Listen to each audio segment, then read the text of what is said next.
Hey, it's Mitchell. Welcome to another video in the RSP Education Series. Ever wondered what actually happens when you flip a switch and a massive industrial pump roars to life? From old school manual control to cutting edge AI automation, pump control systems have come a very long way, and understanding them is the key to mastering any industrial process. In this video, we're breaking it all down, the nuts and bolts behind basic on and off controls. Also, how to size and install throttling valves the right way. Real-world tips from the field, no fluff, just practical know-how. Also, a sneak peek into where pump automation is heading next. Whether you're a technician, an engineer, or just pump curious, you're about to gain some real-world insight that'll level up your understanding of control systems. As always, if you like this kind of content and want more educational videos, like and subscribe. Also, this video is for educational purposes only. Always consult a professional for your application. RSP Supply is not liable for any misuse of this information. Let's jump into it.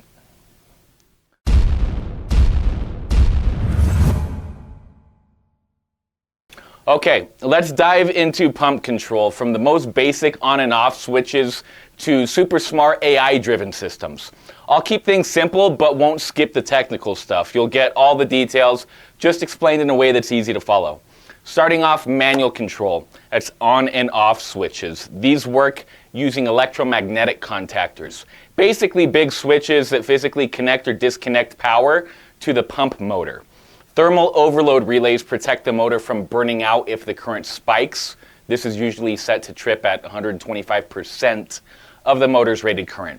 Then you got local control panels that usually have emergency stop buttons, those big red mushroom head buttons that kill power instantly. Pilot lights, these are LED indicators that show if the pump is running, usually powered by 24 volt or 120 volt. Then you have selector switches like HOA, which stands for hand, off, and auto. This lets you choose between manual operation, off, or automatic control. So taking a look under the hood, let's look at control circuits. And these typically run on 24 volt DC, which is safer than 120 volt AC, which is more common in older systems. So motor starters, they have arc chutes inside to stop sparks when switching high currents caused by arcing. NEMA ratings matter, like NEMA 4X for wet or corrosive areas. Think food processing plants where everything gets washed down.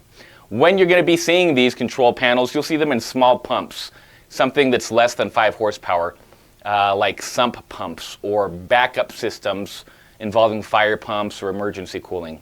Batch processes where you don't need super precise control. The maintenance reality of these smaller, simpler systems is that you need to be checking the contactor for pitting yearly. Pitting is where there's burn marks. This means the contact's wearing out. You also want to test overload relays every 6 months.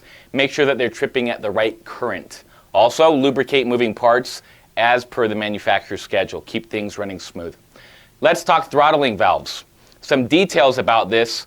Globe valves are best for fine control because of their equal percentage flow characteristic, meaning small adjustments basically give smooth flow changes.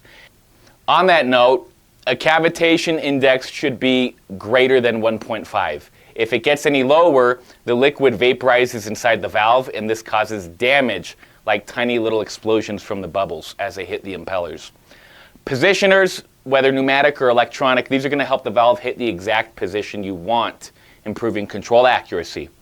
So some things that can impact the system, head loss is one of them, and head loss is calculated using the Darcy-Weisbach equation. It helps you figure out pressure drop. Flow coefficient tells you how much flow a valve can handle. This is important for sizing. Trim materials, they're chosen based on what's flowing through, whether it's acidic, abrasive, or hot. Some tips: install valves 5 to 10 pipe diameters downstream for stable flow. No turbulence. Characterized ball valves are a cheaper alternative to globe valves if you don't need ultra-fine control. Noise level matters. Follow ANSI IEC standards if pumps are in noise-sensitive areas. All right, that wraps up our deep dive into pump control, from flipping basic on and off switches to harnessing the precision of throttling valves and beyond. We covered manual control fundamentals, from electromagnetic contactors and thermal overloads to those iconic HOA switches and emergency stop buttons. throttling, valve engineering, including cavitation prevention, valve sizing with flow coefficient, and real-world installation best practices. Whether you're dealing with small backup pumps or fine-tuning process flow in complex systems, understanding these core control methods lays the groundwork for smarter automation, especially as we move toward more advanced digital and AI-driven control, which we'll cover in upcoming videos. For a full line of pumps and hundreds of thousands of other industrial automation products, go to our website at rspsupply.com, the internet's top source for industrial hardware.